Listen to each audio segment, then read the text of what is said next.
My family always said I was too dumb to ever get anywhere in life, and when I left home at 18, they just laughed in my face. "You'll be crawling back within a week," they jeered. I still remember the way they howled with laughter like it was yesterday. And yet, a few months down the line, they were the ones left sitting there in stunned silence. I can still picture myself standing in that doorway, a single beat-up duffel bag slung over my shoulder, my heart pounding so loud it felt like the whole house could hear it.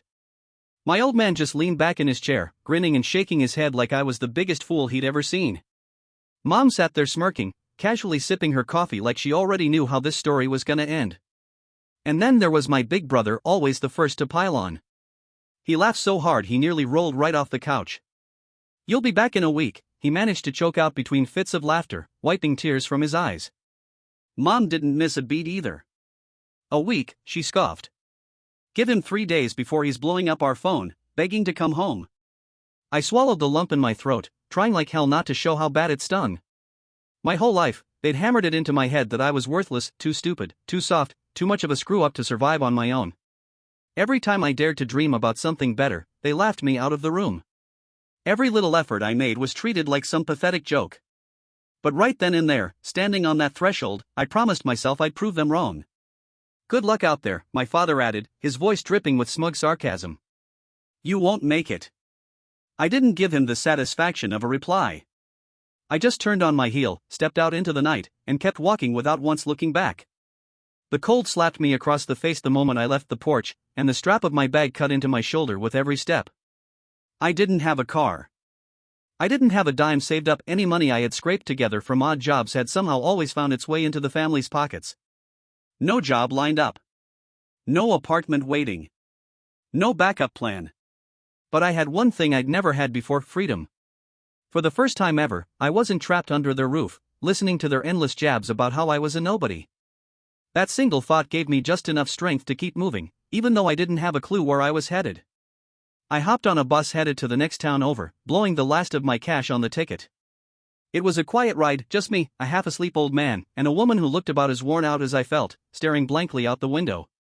I sat way in the back, clutching the strap of my duffel like it was the only thing keeping me tethered to the world, wondering what the hell I was supposed to do next.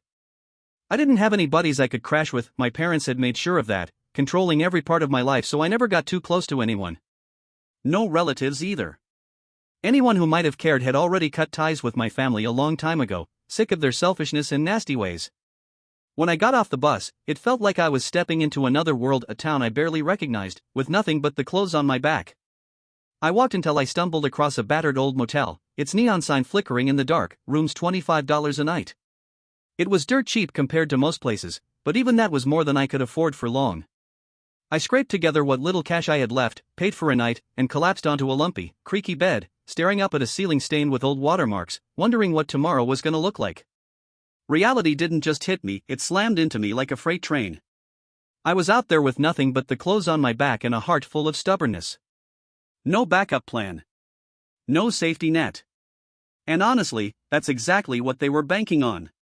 They wanted me to fall flat on my face, to come crawling back, admitting they were right all along. I wasn't about to give them that satisfaction. I sat up on that sagging motel bed, clenched my fists, and made a promise to myself right then and there: if I was gonna have a real life, I'd have to claw my way up from nothing. Sleep didn't come easy that night. I tossed and turned until the first light of morning slipped through the grimy window. Bleary-eyed but determined, I hit the streets at sunrise, ready to take whatever work I could get my hands on. I knocked on every door I could find: restaurants, gas stations, little corner stores, asking if anyone was hiring. Most folks didn't even look at me when they muttered, "Not hiring." A few chuckled, probably seeing how desperate I was. But I didn't let it stop me. I just kept moving. Then, in a greasy little diner tucked away on the edge of town, I caught a break.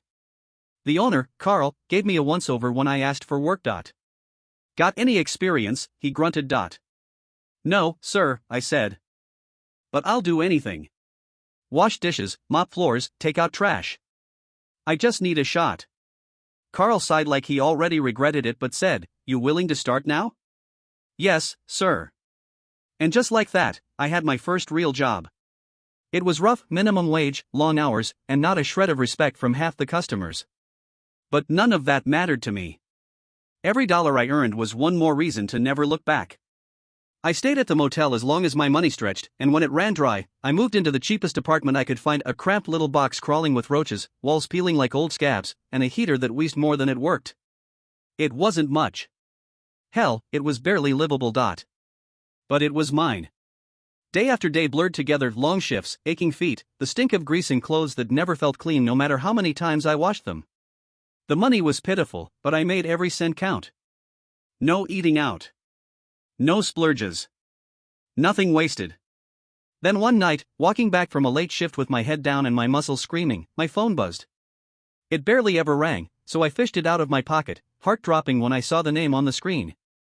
Mom. I almost let it go to voicemail. Almost. But something made me pick up. What? I said flatly. There was a heavy sigh on the other end. Oh, so now you're too good to check in with your family, she said, all syrupy sweet in fake concern. I kicked a loose rock down the sidewalk, keeping my voice calm. I've been busy, I said. Busy struggling, she snickered.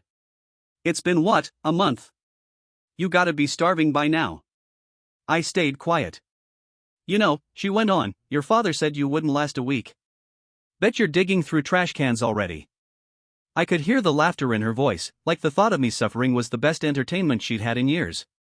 If you beg, she added with a cruel little laugh, maybe we'll let you come back. Her words curled in my gut like something rotten. Not a chance. I smiled to myself, even though she couldn't see it. You're right, I said calmly. There was a pause. What? I wasn't meant for this life, I said. I was meant for something better.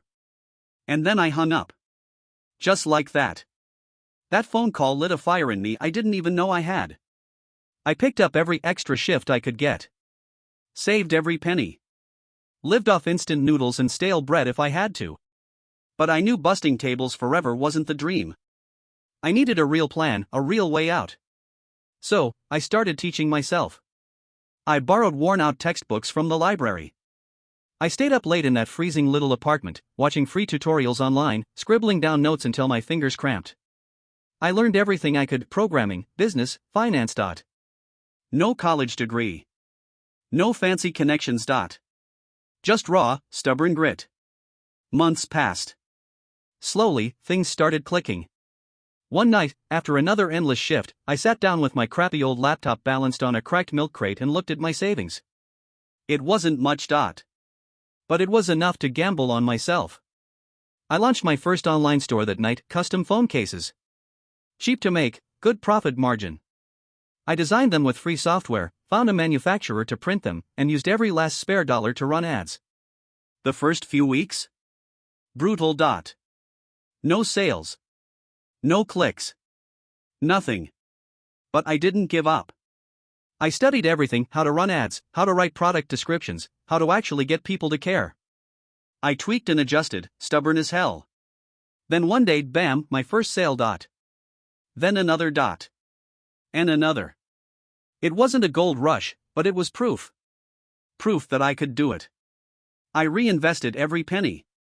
Opened another store selling fitness gear. Started flipping domain names for quick profits. I even put what little was left into stocks, glued to market news like my life depended on it. Because in a way, it did. I went all in on myself. No backup plan, no safety net. Just raw determination. And somehow, it worked. By the time summer rolled around, I wasn't just scraping by anymore, I was actually making real money. The first thing I did was quit the diner. Walked in one morning, handed Carl my apron, and shook his hand, telling him thanks for giving me a shot when no one else would. Carl just grunted, gave me this little nod, and patted me on the back. Might not sound like much, but it was the most respect I'd gotten from anybody in a long time. After that, I packed up my little apartment, roaches and all, and moved into something better. Nothing fancy, but it was clean, warm, and had a real bed instead of a mattress on the floor. I should have felt satisfied. Proud even. But deep down, I knew I wasn't done. Not yet. Because now? Now it was time to go back. Not to stay. Not to apologize. Hell no. I was going back to show them exactly what they threw away. I wasn't in a rush either. Revenge, the kind that sticks, it's best when it's slow, deliberate, unstoppable. So I kept building. I stacked up multiple income streams, grew my investments smart and steady, and scaled my business faster than even I thought possible. The best part? They had no clue. I hadn't spoken a single word to them since that last phone call with my mother. No updates. No breadcrumbs. As far as they knew, I was probably still stuck in some dead-end job, living paycheck to paycheck. And when I finally made my move, I wanted it to make some noise. I started small, bought up a few properties around town under a quiet little LLC, picked up some struggling businesses nobody else wanted to touch. And one of them? The auto shop my old man once laughed about, saying they'd never even consider hiring someone like me. I didn't just buy a share, I bought the whole damn thing, outright. Once the ink dried, I made sure the whole town knew. Put a little announcement in the local paper. Barely a paragraph. Local investor requires long-standing auto shop. That was it. But in a small town like ours, that's all it took. I could already picture it, my dad, gripping his coffee mug a little too tight, my mom squinting at the article like the words might start making sense if she stared hard enough, my brother probably laughing it off until reality set in. And that? That was just the beginning. Didn't take long before the messages started rolling in. First it was little feelers, my mom texting, "Hope you're doing well." Like she hadn't laughed at the idea of me making it on my own. Then my brother sent a casual, "Hey, long time no see," like we were old buddies or something. I ignored them both. And when they realized I wasn't biting, the tone shifted. A week after the announcement, my father finally cracked and called. I let it ring, just picturing him pacing around the kitchen, trying to figure out what the hell to say. When he called again, I picked up, mostly just to hear the disbelief in his voice. "You bought the auto shop," he barked out, "no hello, no small talk." "Yeah," I said, "nice and easy." There was a long pause. Then this fake, forced laugh. "What the hell do you know about running a business?" I leaned back in my chair, my eyes drifting to the framed ownership papers on the wall. "Enough to buy yours next," I said. Dead silence. Right then, it hit him. I wasn't the broken, desperate kid he expected to come crawling back. I was the man holding all the cards now. "I told you I wouldn't fail," I added, then hung up without another word. And that was just the first punch. The next one? That was gonna leave a mark. After that call, it was like the floodgates opened. My mom left me voicemails dripping in fake warmth. "We should all get together. It's been so long." My brother texted again, pretending like nothing had ever happened. "Heard you've been doing well. Maybe we should catch up." Ignored them too. But my old man? He wasn't one for sweet talk. He showed up in person. I was at the shop one morning, going over paperwork with my manager, when I heard that old voice at the front desk, rough and impatient. "I want to speak to the owner." I stepped out, and there he was. Standing in my shop. A place that was barely limping along before I took it over.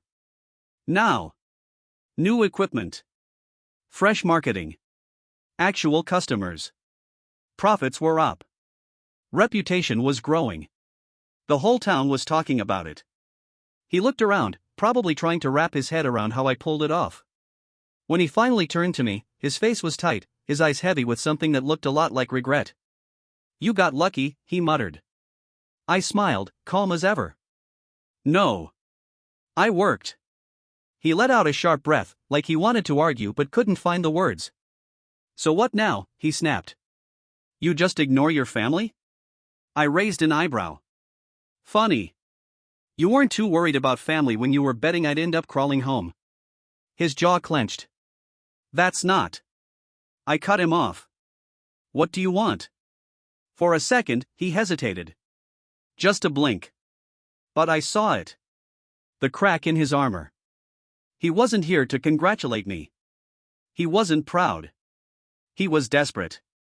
Turns out, while I'd been building my empire, his business had been circling the drain. Bleeding money. Falling apart. He knew it. I knew it. "Things have been tight," he finally admitted, picking his words like he thought he could still spin this. "I thought maybe we could work something out." I tilted my head. "You mean you want my help?" He ground his teeth, clearly hating the taste of it. "I just figured since you're doing well now, you'd be willing to." No, I said, cutting him off clean and sharp. His face twisted. You think you're better than us now? I shook my head slowly. No. I just finally see you for what you are. He opened his mouth, probably to start another excuse, but I was already done. I turned and headed back toward my office without another glance. Good luck, I said over my shoulder. And I meant it. Because he was going to need all the luck he could get. You'll need it, I thought, walking away without even glancing back. Deep down, I knew the truth, this was only the beginning. After that showdown, I figured they'd back off, lick their wounds, and disappear. But no, they doubled down.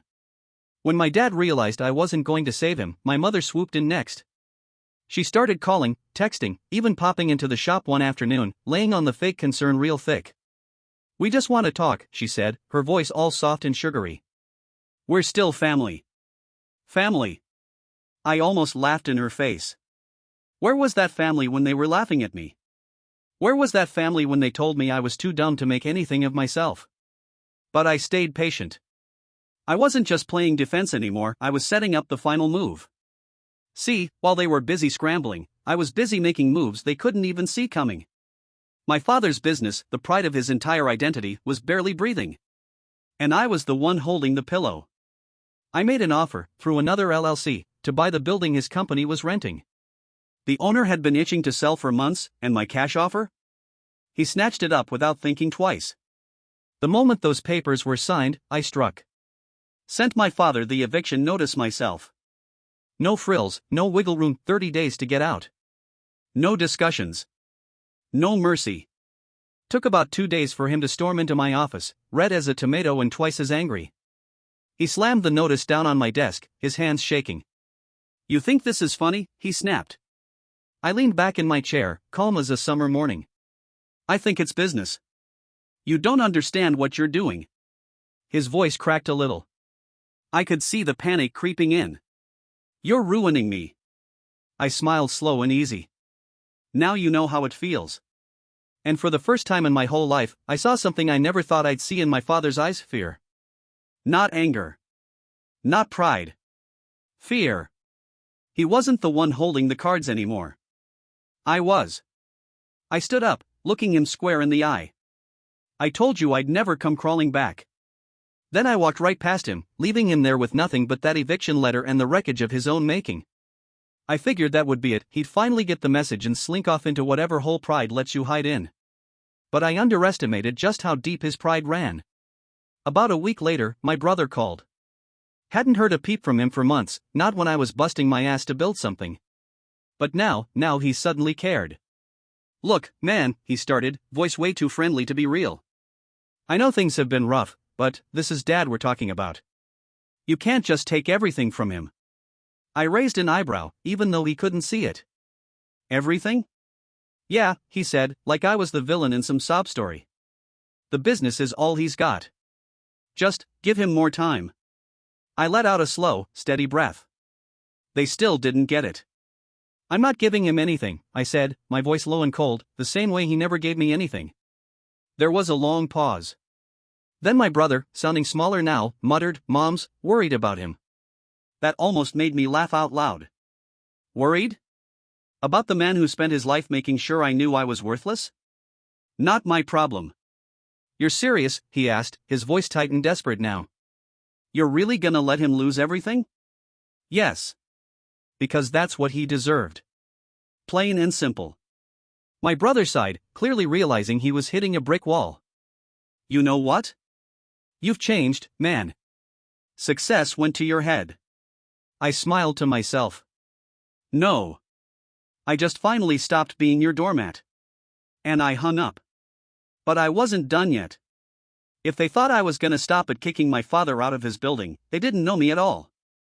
I wanted them to feel what I had felt, the helplessness, the shame, the raw gut punch of realizing no one's coming to save you.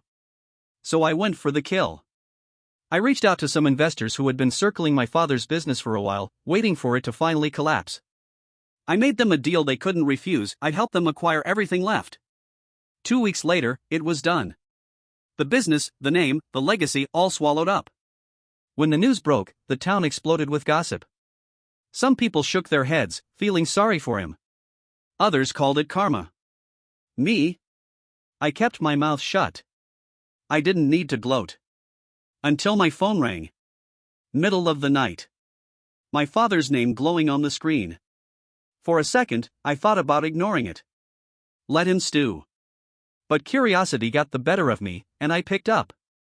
At first, there was nothing but breathing. Heavy, broken breathing. Then finally, in a voice that was barely a whisper, he asked, "Are you happy now?" I closed my eyes for a second, letting the moment settle. Then I smiled. "Yeah," I said. And I hung up. You'd think I would have felt something: guilt, sadness, maybe even a little pride. But all I felt was peace. Real, clean peace. For the first time in my life, I was truly free. No more chasing approval. No more fighting for scraps of love they never planned to give. I had one. Not just the business. Not just the money. I had won me back. A few weeks later, word got around that my parents had packed up and left town. Couldn't face the shame, I guess. My brother, once so cocky, kept his head down, pretending he didn't know me. And me? I kept building. I kept thriving. I never once looked back. They bet I'd be crawling home in a week. Instead, I buried them in my dust. And God, it felt incredible.